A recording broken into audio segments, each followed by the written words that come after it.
Welcome to Uday education YouTube video સિરીઝમાં આપનું સ્વાગત છે. હો જાઓ તૈયાર સાથીઓ, હો જાઓ તૈયાર. જે શિક્ષણ સાથે સંકળાયેલા શિક્ષકો, ક્લેરિકલ અનુભવ ધરાવનાર શિક્ષકો સિવાયના પણ કર્મચારીઓ, સુપરવિઝનનું કામ કર્યું હોય તેવા કર્મચારીઓ, એમના માટે સુવર્ણ તક. મદદનીશ કેળવણી નિરીક્ષક, આસિસ્ટન્ટ એજ્યુકેશન ઇન્સ્પેક્ટર AEI, બઢતી માટેની પરીક્ષા અને સીધી ભરતી માટેની પરીક્ષા.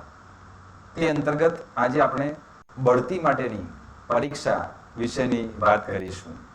તો બઢતી માટેની જે પરીક્ષા લેવાની છે, જાહેરાત આવવાની છે, તેના માટે કર્મચારીઓ તૈયારી કરી રહ્યા છે. જેમના માટે એક ખૂબ સારા સમાચાર છે કે ગાંધીનગર શિક્ષણ નિયામકની કચેરી દ્વારા મદદનીશ કેળવણી નિરીક્ષક વર્ગ 3ની બઢતી દ્વારા જે જગ્યાઓ ભરવાની છે તેમના માટેના માંગણા પત્રક મોકલી આપવા બાબત એક હાલમાં જ 26 જુલાઈના રોજ આ પરિપત્ર કરેલ છે અને માંગણા પત્રક મોકલવા બાબતે જાણ કરેલ છે.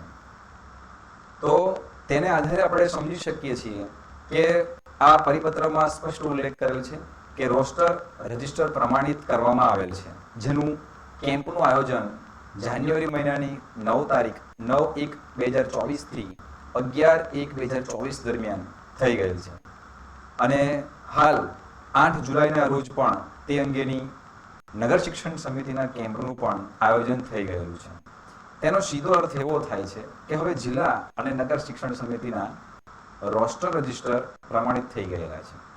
તો હવે તેમના માટે જે ખાસ સ્પર્ધાત્મક પરીક્ષાનું આયોજન કરવાનું છે, સ્પેશિયલ કોમ્પિટિટિવ એક્ઝામ, આ જે SCE નું આયોજન કરવાનું છે, તેના માટેની માહિતી, જે જગ્યાઓ ખાલી છે તેના માટેનું માંગણા પત્રક હાલ માંગવામાં આવેલ છે અને આ માંગણા પત્રક પ્રમાણે જે કંઈ પણ જગ્યાઓ મંજૂર થયેલી છે તે મોકલી આપવાનું જણાવવામાં આવેલ છે.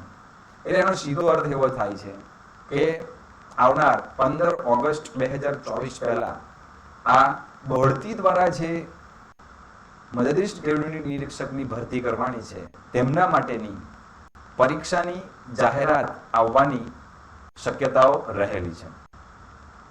આ માંગણા પત્રક પ્રમાણે જો આપણે જોઈએ તો અહીંયા મદદનીશ કેળવણી નિરીક્ષક માટેનું જે કુલ મંજૂર જગ્યાઓ છે તેની યાદી મોકલવાની છે, જેમાં સીધી ભરતી અને બઢતી બંનેની માહિતી માંગેલી છે.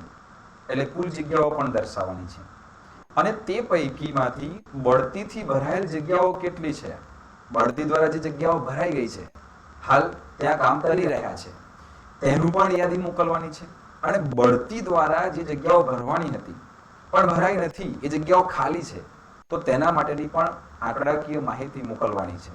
એનો સીધો અર્થ એવો થાય કે આ બઢતી દ્વારા જે કંઈ પણ ભરતી થવાની છે, જે શિક્ષકો પાસે અનુભવ છે, એમના માટે ટૂંક સમયમાં આ જાહેરાત આવવાની છે અને આ બઢતી દ્વારા જે ભરતીની જાહેરાત પૂર્ણ થાય ત્યાર પછી સીધી ભરતીની જાહેરાત આવવાની છે.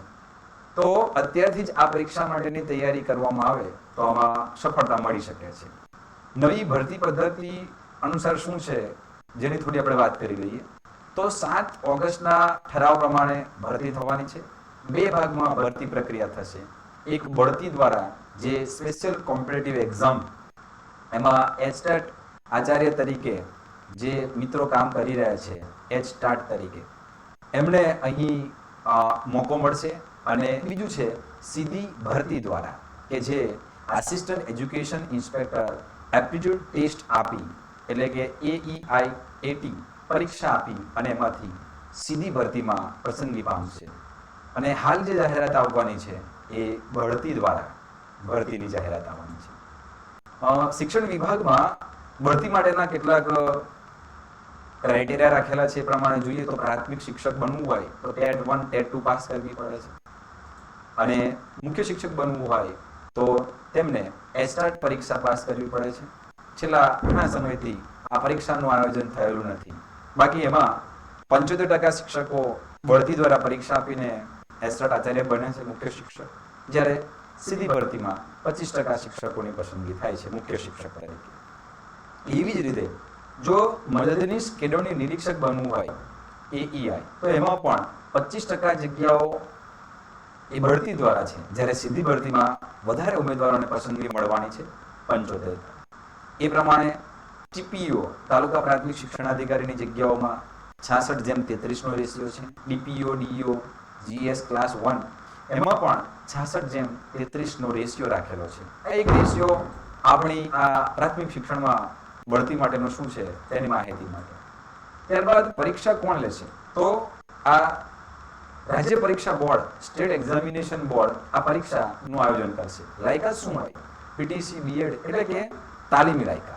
જુઓ, તાલીમી લાયકાત અહીંયા જરૂરી છે અને તાલીમી લાયકાતની સાથે 5 વર્ષનો માન્ય અનુભવ, એ શૈક્ષણિક અનુભવ હોય કે વહીવટી અનુભવ હોય તો પણ માન્ય છે.